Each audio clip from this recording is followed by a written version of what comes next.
আসসালামু আলাইকুম ভিউয়ার্স, নতুন আরেকটি ভিডিওতে আপনাদের সবাইকে স্বাগতম। আমাদের আজকের ভিডিওটি হলো কবুতর বাচ্চা না দিলে আপনারা কি করতে পারেন বা মূলত কী কারণে কবুতর বাচ্চা দেয় না।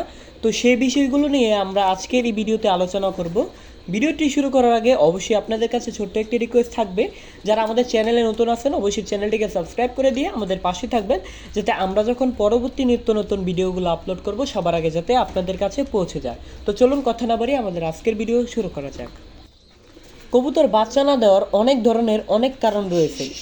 অনেক সময় দেখা যায় যে কবুতর ডিম দেয়, কিন্তু কবুতর ডিম দেয় ঠিকই, ওই ডিম আর জমে না এবং ওই ডিম থেকে আর বাচ্চা ফোটে না। আবার অনেক ক্ষেত্রে দেখা যায় যে কবুতর ডিম দেয় ঠিকই, কবুতরের ডিমও জমে, কিন্তু ডিমের ভিতরে কবুতরের বাচ্চাটা মারা যায়। আবার অনেক সময় হয় যে কবুতর একটা ডিম দেয় বা কবুতর একটা বাচ্চা দেয়, কবুতর দুইটা ডিম ঠিকই পারে, একটা ডিম জমে না এবং একটা বাচ্চা দেয়। এরকমটা অনেকের ক্ষেত্রেই হয়ে থাকে। যারা নতুন কবুতর পালন করেন তাদের ক্ষেত্রে অনেক সময় হয়ে থাকে কি, যে কবুতর বাচ্চাই দেয় না। অধিকাংশ ক্ষেত্রে আপনার এই বিষয়টা দেখা যায় যে কবুতর বাচ্চা দেয় না। তো কবুতর যদি বাচ্চা না দেয় তাহলে আপনারা কি করতে পারেন?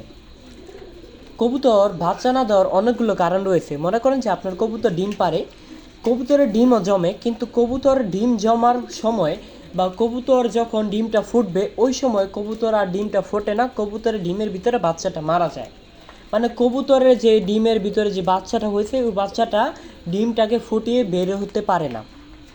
এটার কারণটা হলো, মনে করেন যে আপনার কবুতরের ডিম মনে করেন যে ভালো মানের হয় নাই, বা মনে করেন যে আপনি কবুতরকে পুষ্টিকর খাবার খাওয়ার নাই, বা কোনো দিক থেকে ঘাটতি আছে কবুতরটার, সেক্ষেত্রে কবুতরটা হবে কি যে কবুতরটা আপনার ভালো মানে ডিম পারবে না। সেক্ষেত্রে কবুতরটা যখন ডিমটা ভিতরে জমবে বা ডিমটা জমা শুরু করবে, তখন ডিমের ভিতরেও দেখবেন যে কবুতরের বাচ্চাটা দুর্বল হবে। দুর্বল হওয়ার কারণে কবুতরের বাচ্চাটা ডিম থেকে বের হতে পারে না, যার কারণে ডিমের ভিতরে অনেক সময় মারা যায়। অনেক কবুতর আছে যে কবুতরগুলো নাকি ডিম পারে ঠিকই, কিন্তু ডিম পাড়ার পর 1 সপ্তাহ থেকে 10 দিন যাবত আপনার ওই ডিমের মধ্যে তা দেয়। তা দেওয়ার পর তারা কি করে যে ওই ডিমের মধ্যে তা দেওয়া অফ করে দেয়। অফ করে দেওয়ার পর কি হয় যে কবুতরের ডিমের ভেতরে যে রক্ত জমছিল বা বাচ্চা জমছিল ওই বাচ্চাটা কিন্তু মারা যায়।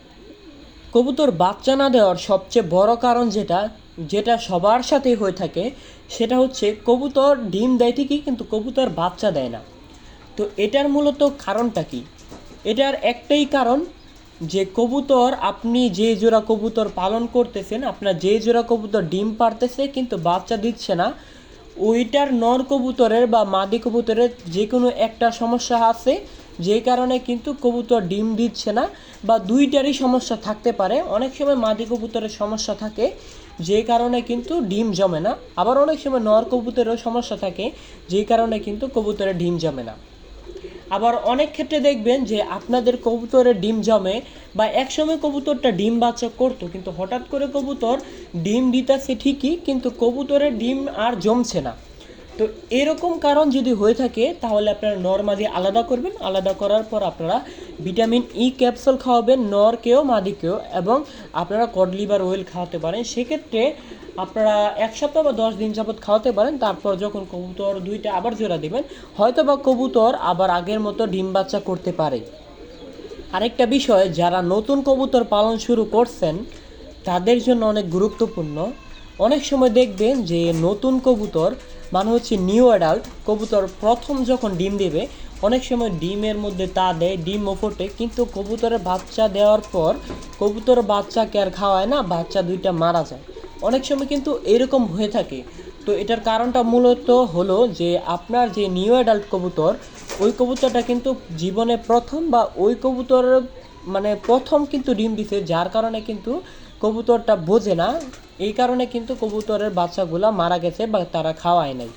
দ্বিতীয়বার যখন ডিম পারবে তখন কিন্তু তারা সুস্থভাবে খাবার খাওয়াবে এবং বাচ্চাগুলো বড় করে তুলবে। যাদের কবুতর ডিম দেয় বাচ্চা দেয় না বা কবুতর বাঞ্জা, তাহলে আপনি একটা কাজ করতে পারেন। সেই কাজটা হলো, আপনি অন্য একজোড়া কবুতরের ডিম কিন্তু তাদের নিচে দিয়ে দিতে পারেন। সেক্ষেত্রে তারা ওই ডিমটার মধ্যে তা দিবে এবং বাচ্চা ফুটলে বাচ্চাকে সুস্থভাবে খাওয়াবে এবং বড় করে তুলবে। আপনার কবুতর ডিম পারলো, ডিম ফোটে না বা কোনো সময় ডিম ফুটলো না, সেক্ষেত্রে কিন্তু আপনি কাজটি করতে পারেন, অন্য কবুতরের একজোড়া ডিম দিয়ে দিবেন। তো তারা যখন ডিম দিবে তখন আপনারা কি করবেন, যে তাদের ডিমটা সরিয়ে অন্য কবুতরের ডিম দিয়ে দিবেন। তখন তারা ওই ডিমের মধ্যে তা দিবে এবং বাচ্চা ফোটাবে, বাচ্চা ফোটানোর পর বাচ্চাকে খাবার খাওয়াবে এবং বাচ্চাকে বড় করে তুলবে। এখন আপনারা অনেকে ভাবতে পারেন যে আমি যদি অন্য এক জোড়া কবুতরের ডিম দেই তাহলে ওই জোড়া কবুতর তো আর ডিম বাচ্চা করবে না এই মাসে, তাহলে আমার কী লাভ হবে? যে এক জোড়া কবুতরের ডিম যদি আরেক জোড়ার নিচে দিই তাহলে তো ঘুরে ঘুরে একই হলো। কিন্তু না, আপনি যে কবুতরটা থেকে ডিমটা সরিয়ে ফেলবেন ওই কবুতরটা আবার এক সপ্তাহের ভিতরে ডিম দিয়ে দিবে। সেক্ষেত্রে কি হলো, আপনারা এইখান থেকেও বাচ্চা পাচ্ছেন, ওইখান থেকেও বাচ্চা পাচ্ছেন, সেক্ষেত্রে আপনাদের অবশ্যই লাভ হবে।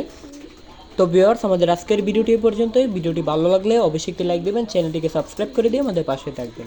দেখা হচ্ছে আমাদের পরবর্তী ভিডিওতে। আজকের জন্য বিদায় নিচ্ছি। আল্লাহ হাফেজ।